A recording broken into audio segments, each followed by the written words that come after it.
Useful microorganisms. Lactobacilli. Come, let us perform an interesting activity to observe the lactobacilli. Activity. Take a drop of fresh buttermilk on a clean glass slide. Now, stain it by adding a drop of methylene blue on it and cover it with a cover slip. Remove the excess stain using a blotting paper and observe this slide under a compound microscope.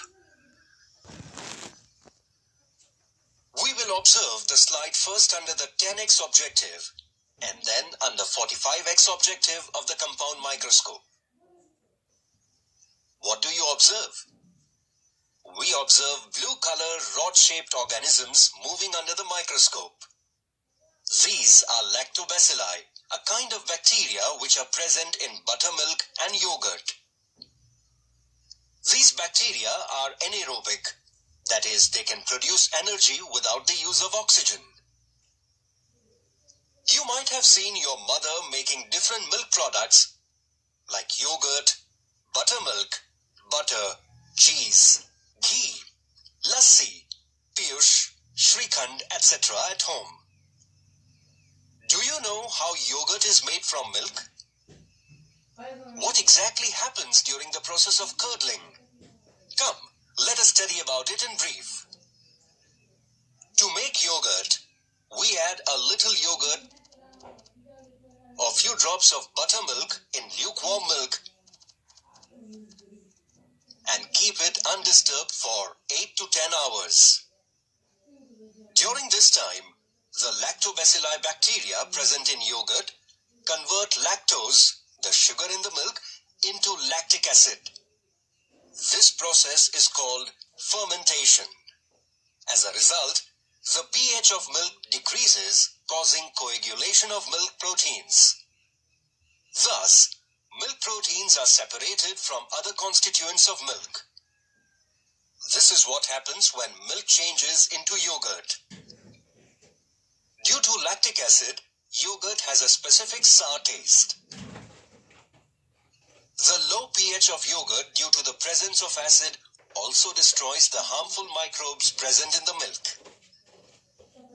When yogurt gets spoiled, the useful lactobacilli present in yogurt die and harmful bacteria such as Clostridium start growing.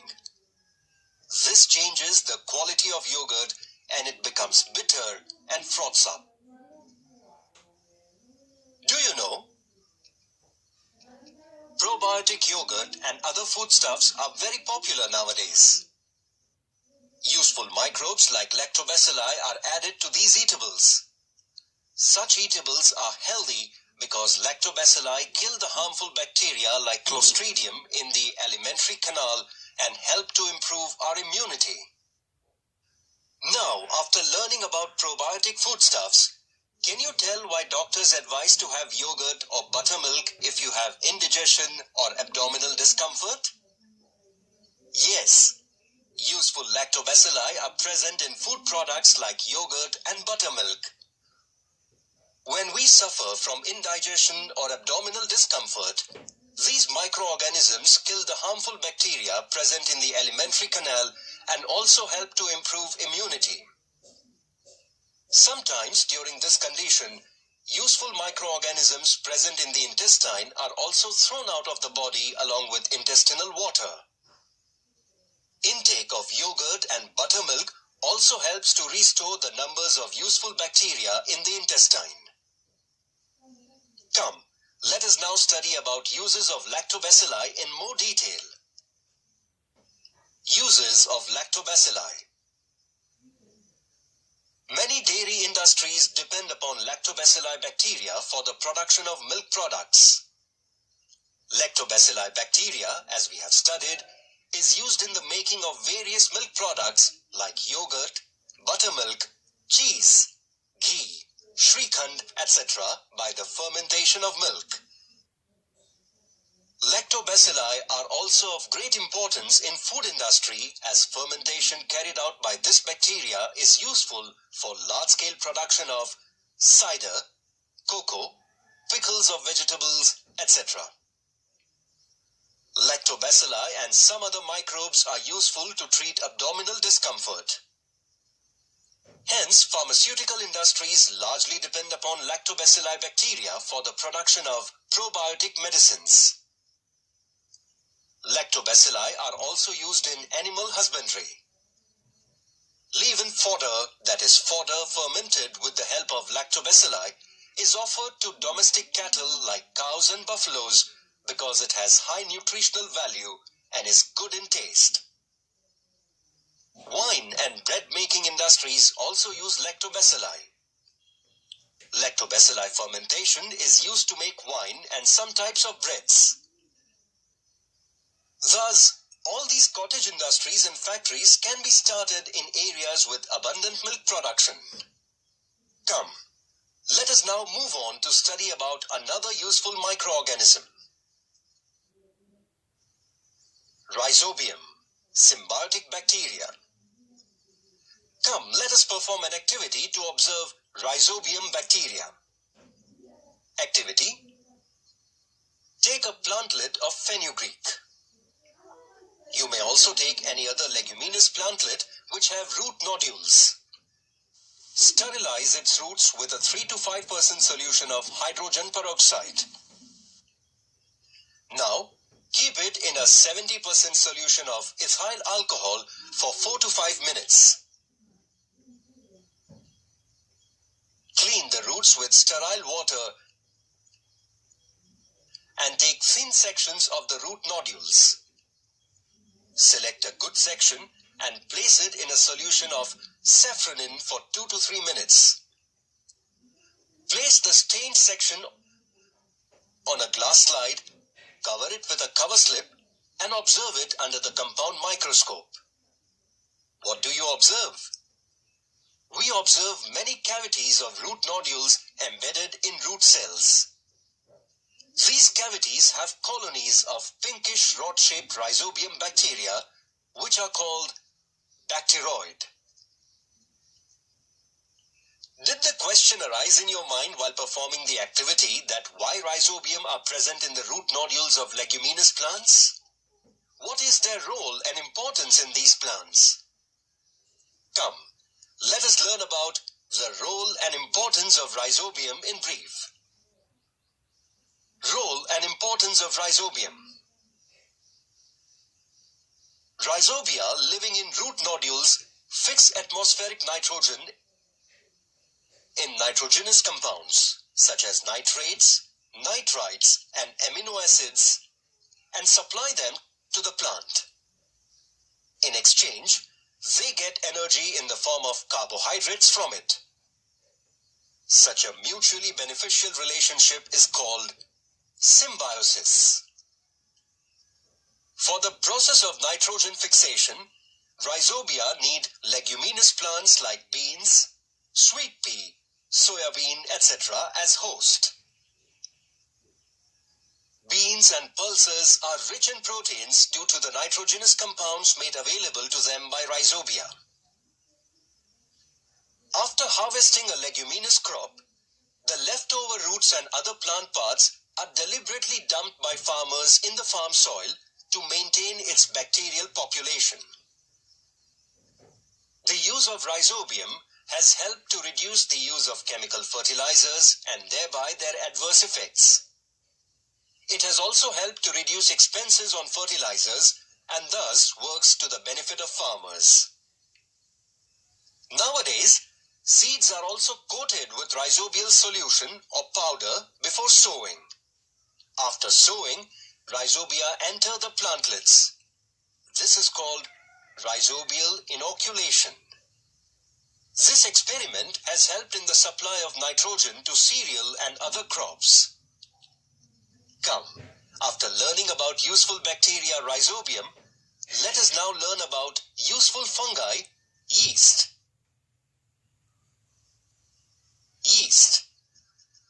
Let us perform an interesting activity. Activity: take one empty transparent bottle. Pour 1 spoonful of active dry yeast in it.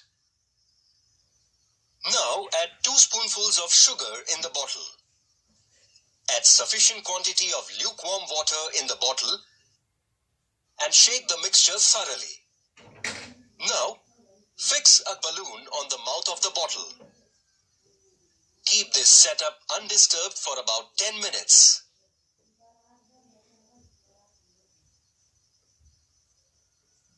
What changes do you observe? We see that the balloon at the mouth of the bottle is now inflated. Do you know which gas has accumulated in the balloon?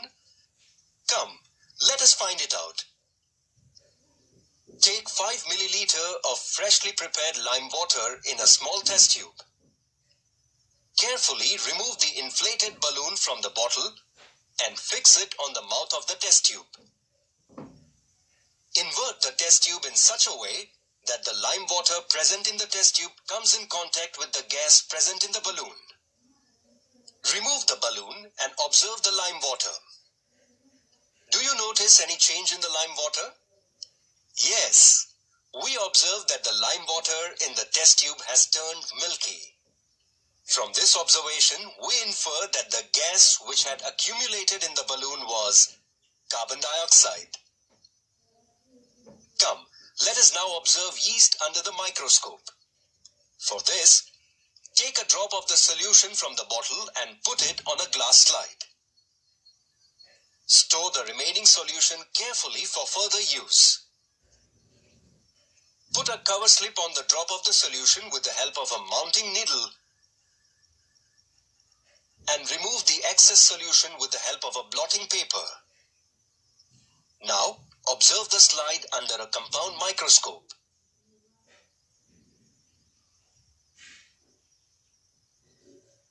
What do you observe? We observe many colorless, oval-shaped cells of yeast.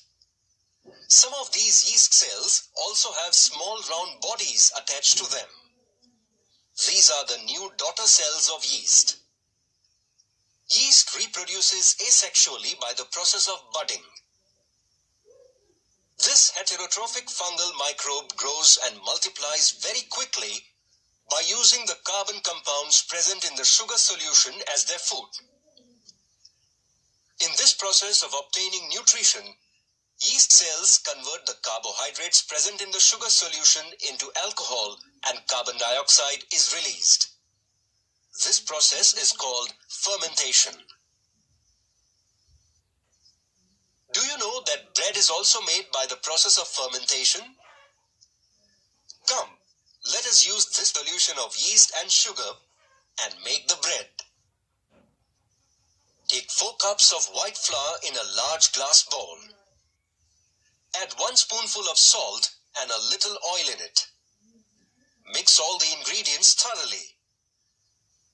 Now add the solution of yeast and sugar prepared in the experiment and knead it until the dough becomes elastic and smooth. Cover the dough with a damp kitchen napkin and put it aside for half an hour.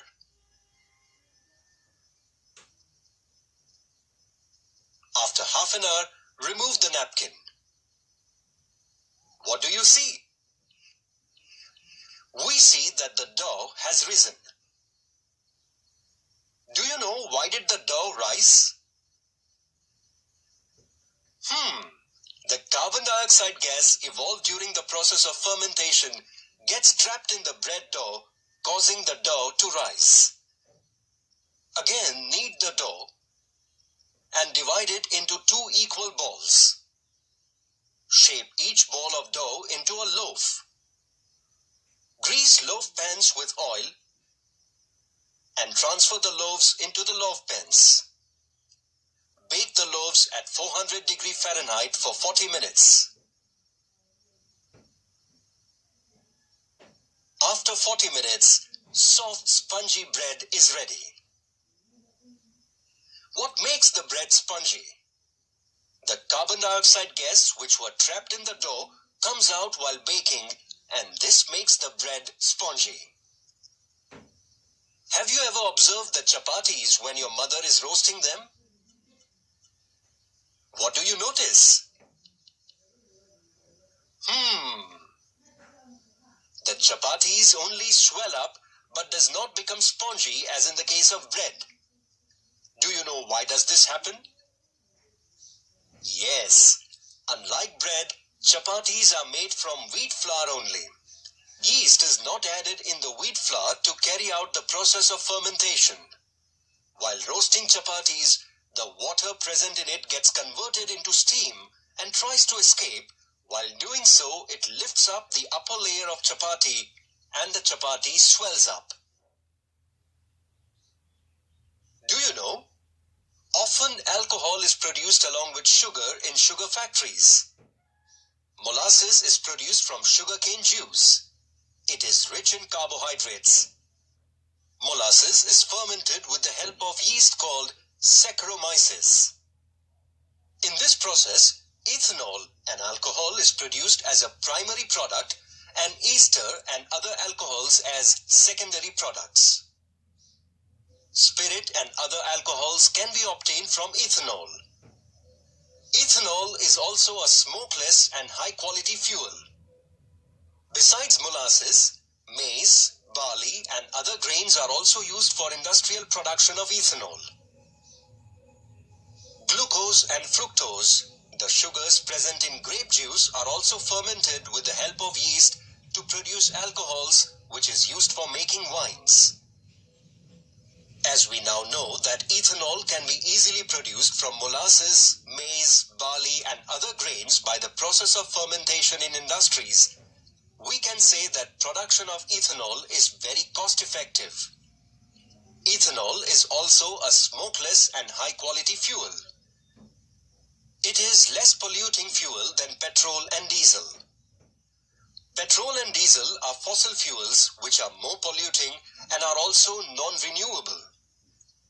Addition of ethanol in petrol and diesel not only saves fuel but also helps to decrease air pollution. Hence, recently it has been made compulsory in India and some other countries to mix 10% ethanol with fuels like petrol and diesel.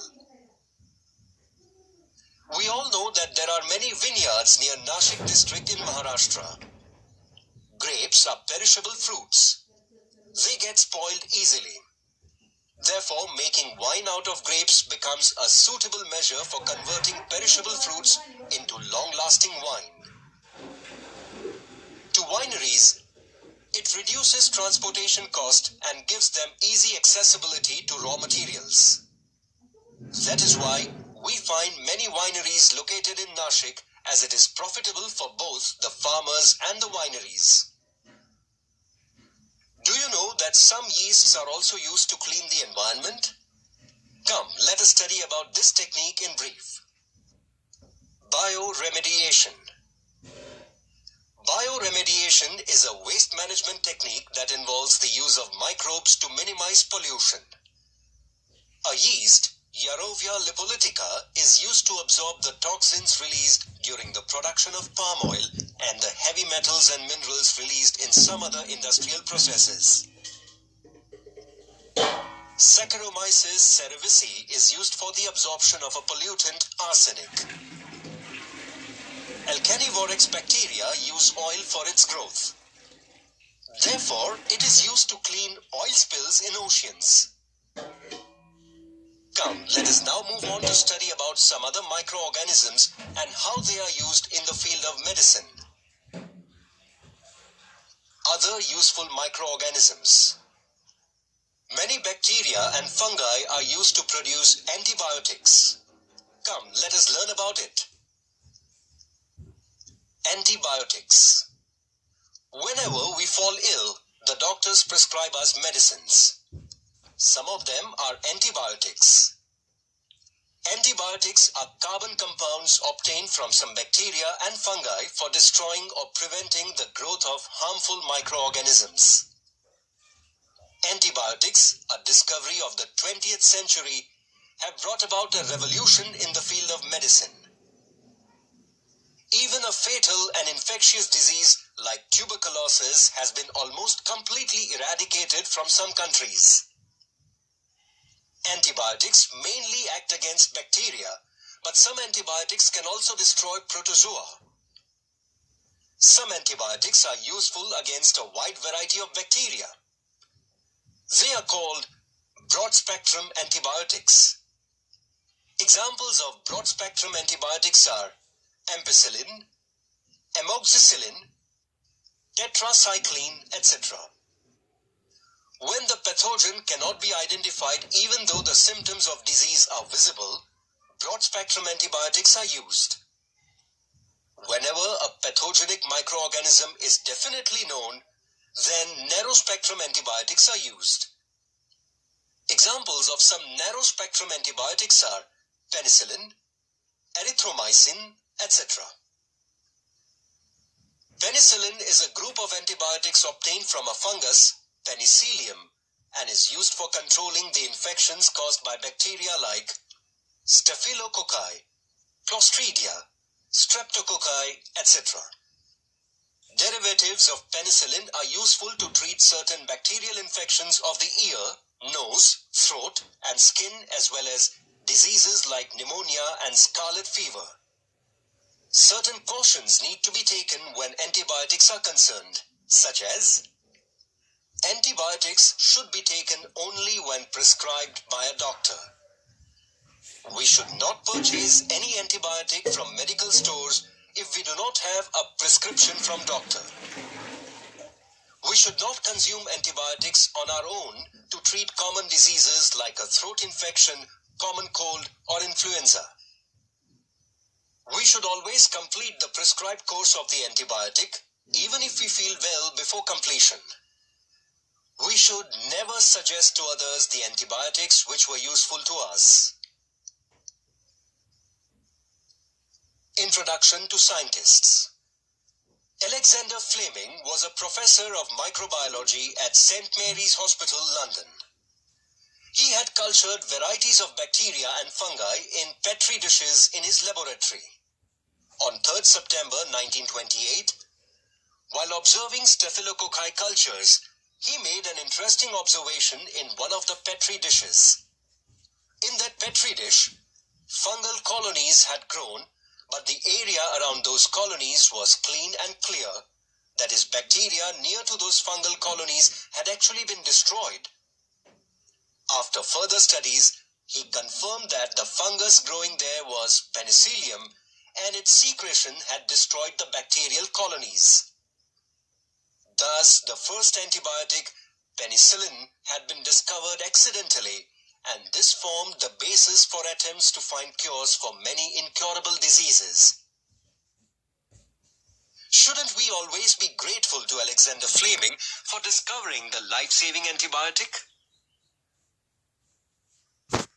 Wonderful to know. Some species of ants grow fungi in their termitarium, that is, ant hill, and obtain food from it. Some species of wasps and other insects lay their eggs in the fungal bodies growing on trees, thus ensuring a food supply for their larvae. Institutes at work. The National Institute of Virology, established in 1952 in Pune, undertakes research related to diseases like measles, jaundice, fever, and diseases of the lungs with support from the World Health Organization. Come, after doing a detailed study about the useful microorganisms, let us now proceed to study about harmful microorganisms.